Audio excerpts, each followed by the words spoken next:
Alright, so I'll do this video real quick. I'm going to put you guys down here. Because I got coworkers roaming around work right now. So, Black Star Canyon. So, Black Star Canyon is 2 canyons over from Trabuco Canyon. So you got, it's closer to Irvine. So you have, like Irvine Canyon, I don't know what they call it, where Irvine Lake is at. Then you have Black Star Canyon. Then you have Silverado Canyon, and then you have Trabuco Canyon, and then Dove Canyon and all that, all up in there, in Orange County. So my buddy that I mentioned in several videos here had an experience there when he was a kid. There's a remote control flying field in Black Star Canyon. It's still there, still active to this day. And him and his dad were at this flying event that they had. It went Friday, Saturday, Sunday, and they were there in an RV. And his dad had a workbench set up in the RV to work on remote control airplanes, helicopters, and vehicles.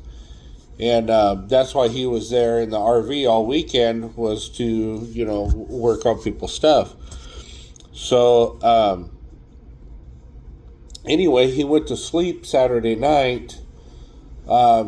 Actually had an experience Saturday during the day. He just went out kind of wandering around on his own. I don't remember what age he was. I believe he said he was 9 or 10, and he went out wandering around on his own on the opposite side of where they were parked, and the opposite side of the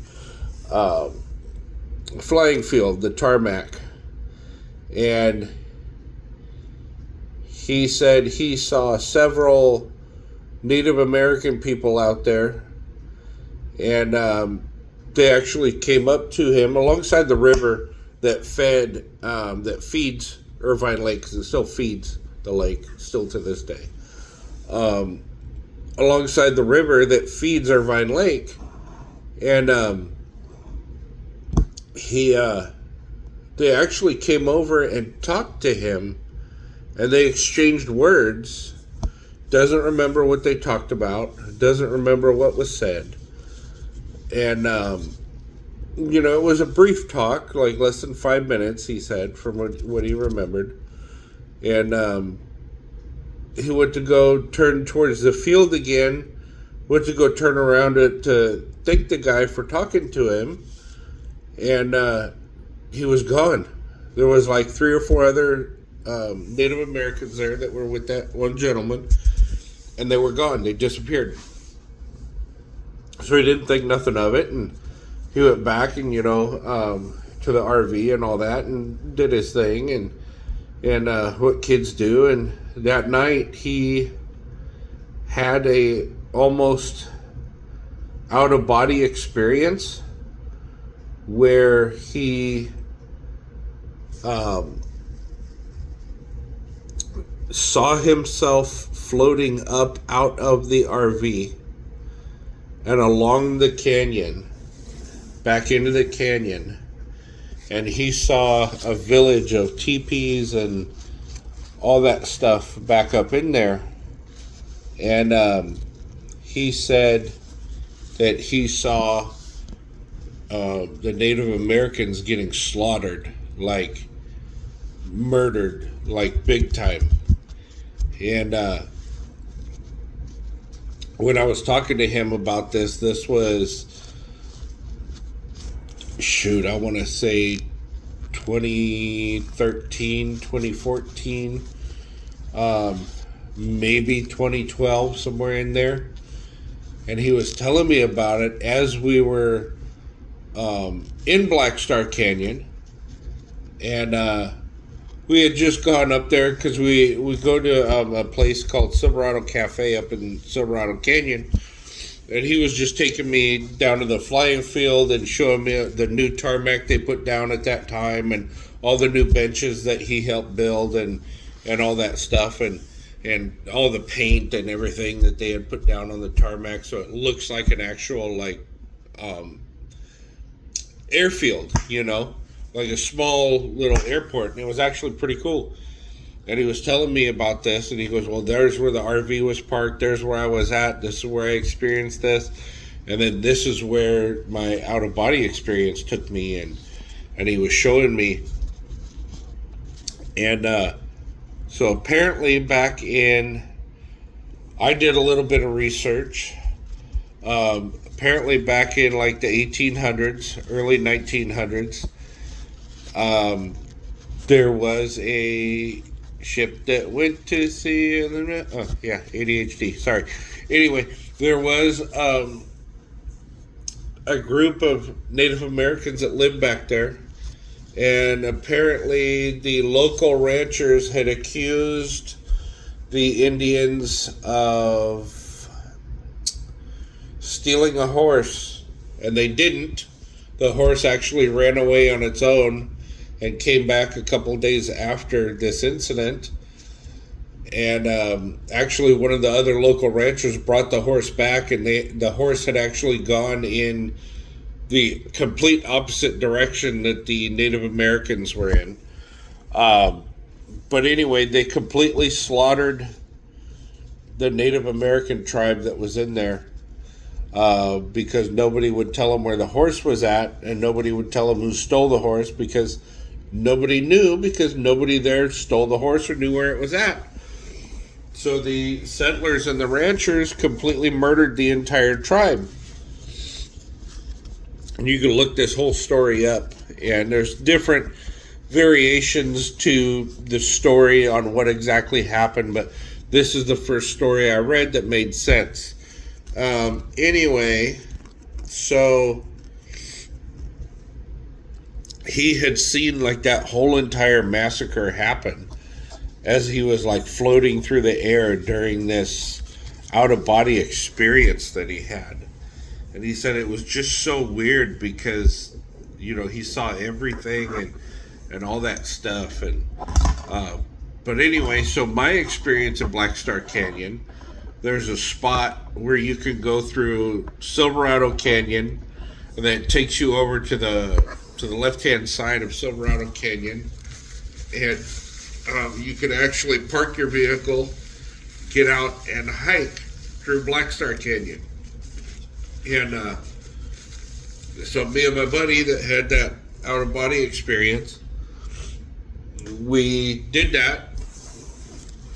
We were just walking through the canyon, just like a casual walk, and we were actually looking for a place to run our remote control rock crawlers at the time. And somebody had told us that there was a couple good spots about a mile back from the gate of where we park. And I could hear, coming around the one corner, I could hear like Native American talking, like in their own tongue, and I stopped my buddy and I was like, can you hear that? And he goes, no, I don't hear nothing. And I was like, man, are you sure? Like, I really hear it like really loud. And he goes, no, man, I don't hear anything.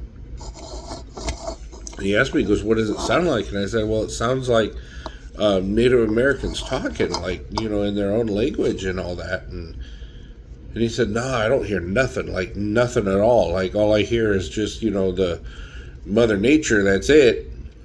And so I was like, all right, whatever. So we walked a little more, and we came to this one spot that had this big, like, circle. Like, there was a whole bunch of brush around this area over to the left of where we were at.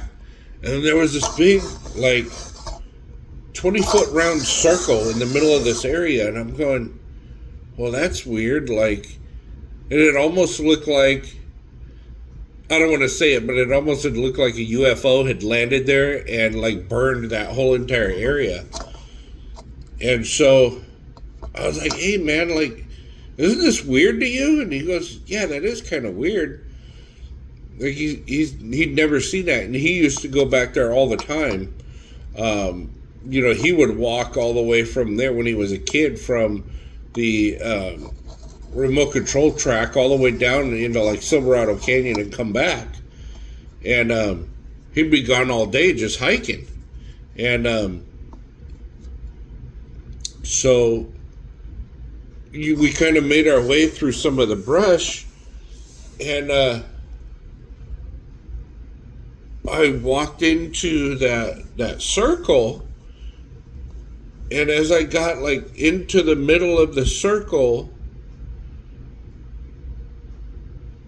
I felt like really warm, and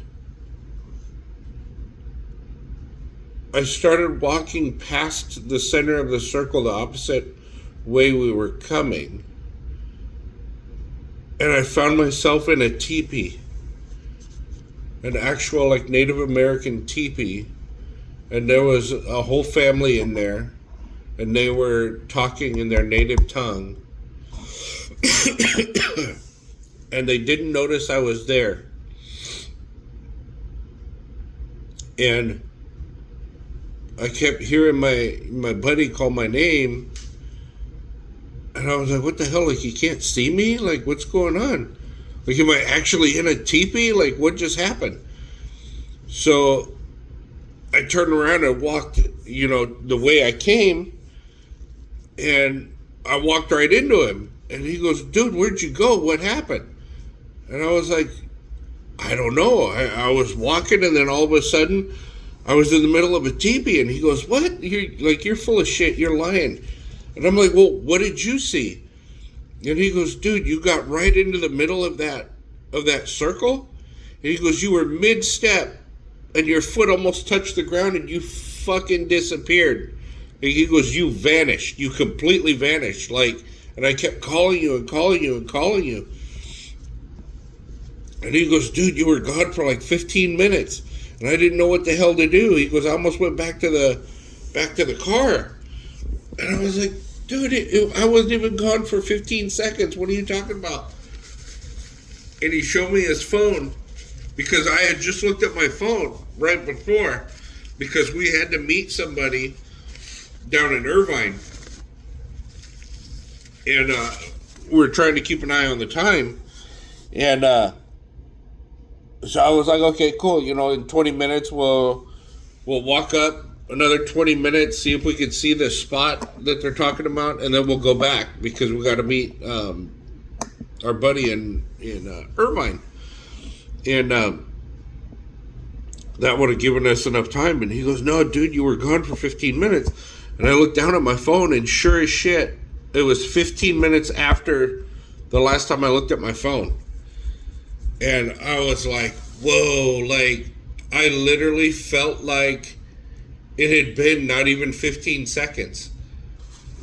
Like, I had walked in past the center of that circle, and then it was weird as shit.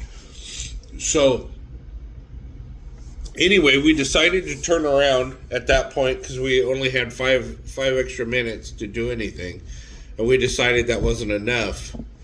And so we started going back, and he kept asking me, like, what happened? And I told him, exactly what happened over and over and over again. And he goes, that's just weird, man. Like, you were mid-step, and then all of a sudden you disappeared, and then I was calling and calling and calling, and you weren't answering, and all my shit. And so another time that we went back, we somewhere right around the same spot, we had gone back like the next weekend to see if we could find that RC track that they were talking about, that our buddy was telling us about. The guy actually worked for Oakley, and they used to go up there in the canyon all the time and run their RC cars and all that stuff. And so we went back there, and right up around in that same area, so there were these two, like, I don't want to call them cliffs, but they were like 40 feet taller than where we were walking. And we were coming around the corner, and from where that tent or that teepee issue happened, and we came around the corner, and there were a couple of Indians, one on each side. You could tell they were two different tribes, and they were shooting arrows at each other. And like they would pull up their bow, and then they would, let their bow go, and you couldn't see the arrow fly, and you couldn't see an arrow in the bow, but you could see where like the arrow struck on each Native American, and it was just some weird stuff that went around there, that went on there. Like I would see, Native Americans all the time. I would see like Confederate soldiers there in like, I don't want to say Confederate, but like old time uniforms like that, because they sent in they had sent in like the cavalry back then to break up the fight between the ranchers and the Indians, and a couple of the cavalry guys had died in the fight, and you would hear horses and all that stuff. You didn't know if it was real horse, because it was horse territory back there. A lot of people had ranches up there, and a lot of people rode horses up there. So, but yeah, that was my experience and my buddy's experience in Black Star Canyon. And I've talked to some other people that have been to Black Star. One of my friends that I used to work with, he actually did overnight camping in Black Star Canyon. And he went and got a permit from the city and all that, and did some backpacking back up in there and did some camping. And he had some similar out-of-body experiences like that. And, but yeah, that's just some weird stuff up in Black Star Canyon. Just weird stuff.